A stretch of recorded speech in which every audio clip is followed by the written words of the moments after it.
Espero que estén muy bien. Pues a propósito de la fecha del 12 de octubre, vengo a platicar de un tema muy interesante que es la conquista de México. Seguramente te va a interesar este tema porque pues somos mexicanos y debemos de conocer nuestra historia. Toda esta historia tiene mucha riqueza cultural y ahorita vas a saber por qué. Voy a tratar de ser muy breve y de resumirlo. Quiero que al final del video, con toda esta información que yo te voy a dar, tú realices una línea del tiempo, con las fechas específicas de cada uno de los sucesos que yo voy a relatar. Quiero que nos formemos nosotros un pensamiento personal acerca de todo esto que sucedió a partir de la conquista de México. La historia comienza hace muchos años, en 1150 a.C., cuando aparece o se asienta en México la primera cultura, que es la cultura olmeca. Esta primera cultura es considerada la cultura madre. Ellos tenían tradiciones y culturas muy particulares.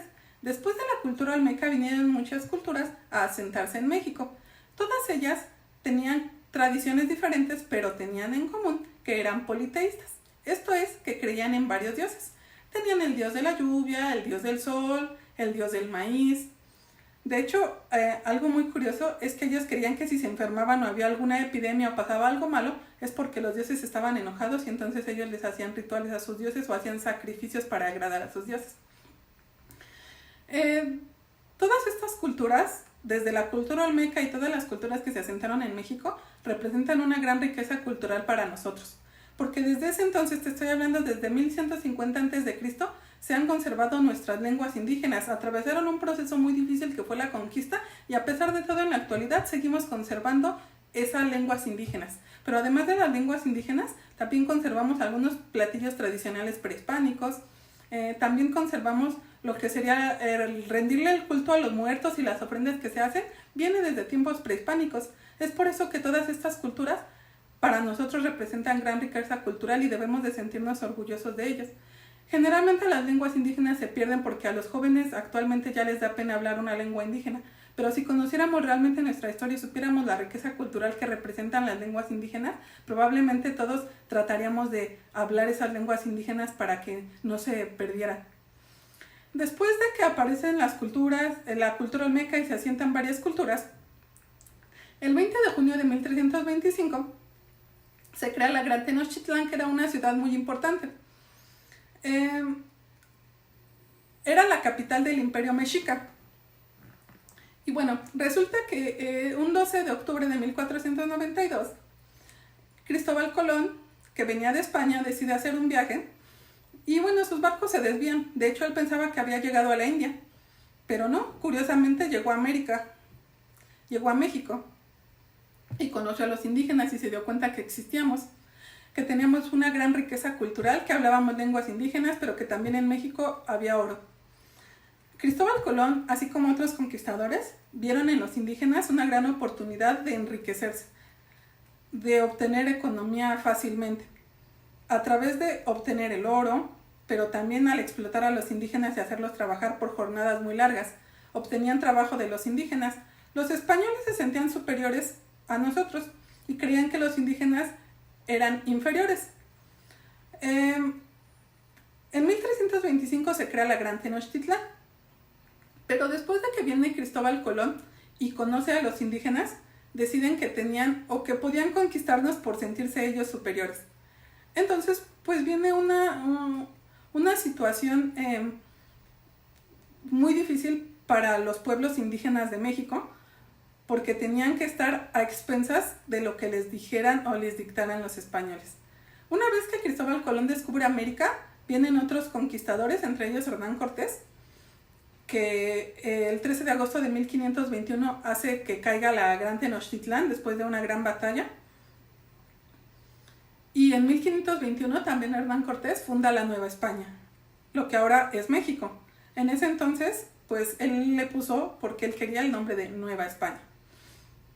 Querían apropiarse de nuestro país y además pues no existían leyes, no existía una constitución política o algo que regulara su actuar, que les dijera qué sí podían hacer y qué no podían hacer. Entonces pues ellos decidieron que querían conquistarnos, que querían imponernos sus lenguas, sus tradiciones, su cultura, su comida, todo lo que hacían ellos, ¿no? Como que querían educarnos. Muchos de ustedes creen que los españoles, o por ejemplo Hernán Cortés, vinieron a ayudarnos o hacernos un favor al educarnos y al enseñarnos su lengua. Pero a mi punto de vista yo creo que éramos diferentes. Tanto ellos hablaban el castellano y tenían su propia lengua y sus propias tradiciones a lo mejor, así como nosotros también teníamos nuestras propias culturas, nuestras propias lenguas, su propia forma de vestir, sus dioses. Entonces, pues ambas cosas eran válidas, ¿no? Pero bueno, te voy a recomendar un libro que se llama La conquista de América, el problema del otro, que está escrito por Todorov. Es un libro donde narra cómo era el trato de los españoles hacia los indígenas. Todo lo que ellos tuvieron que pasar, cómo Cristóbal Colón y cómo Hernán Cortés trataban a los indígenas y cómo fue el periodo de evangelización. En 1522 llegan algunos conquistadores y también los encargados de la evangelización. Los encargados de la evangelización eran frailes. Y los frailes estaban encargados de darles a los indígenas la doctrina cristiana.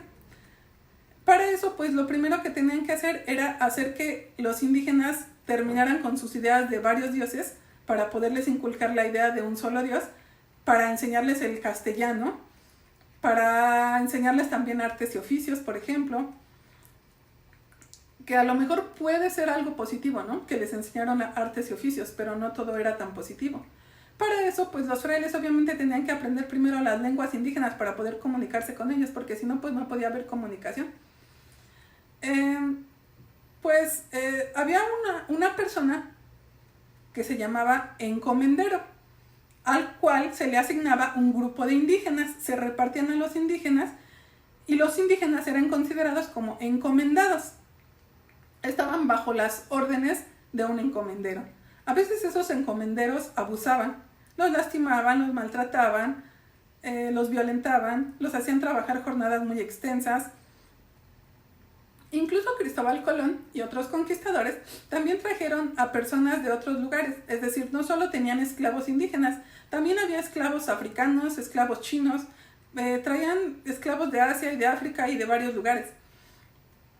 Literalmente esclavos porque, te repito, los hacían trabajar jornadas muy largas o con poca comida, tenían que pagar cierta cantidad de dinero a través de su trabajo y bueno, muchas situaciones que pues eran muy difíciles, ¿no? Y pues todo este proceso fue el proceso de la conquista de México, ¿no? Cuando llegan los españoles, se sienten superiores, dicen que los indígenas tienen que estar bajo sus órdenes y supervisión, y pues así sucede. Pasaron muchos años antes de que los indígenas pudieran ser libres. ¿Y cómo fueron libres los indígenas? Pues fue después de la independencia. Pero bueno, esa ya es otra historia que más adelante te voy a platicar. Espero que te haya gustado esta historia, que tú por tus medios busques conocer un poquito más de la historia de México, de tu México, porque es tu país, tú vives aquí y debemos de conocer nuestra propia historia. Pero pues también quiero que reflexiones acerca de la riqueza cultural que representan las lenguas indígenas y las tradiciones. Y sobre todo, pues, que después de muchos años de maltrato tenemos independencia y pues somos personas libres, ¿no? Libres de pensamiento, pero también tenemos que aprender a pensar críticamente. Espero que haya sido de tu interés y pues en la descripción del video te voy a dejar el libro del que te comenté, La conquista de América, el problema del otro, para que si tienes oportunidad lo puedas leer y conozcas un poquito más acerca de este tema. Nos vemos la próxima clase.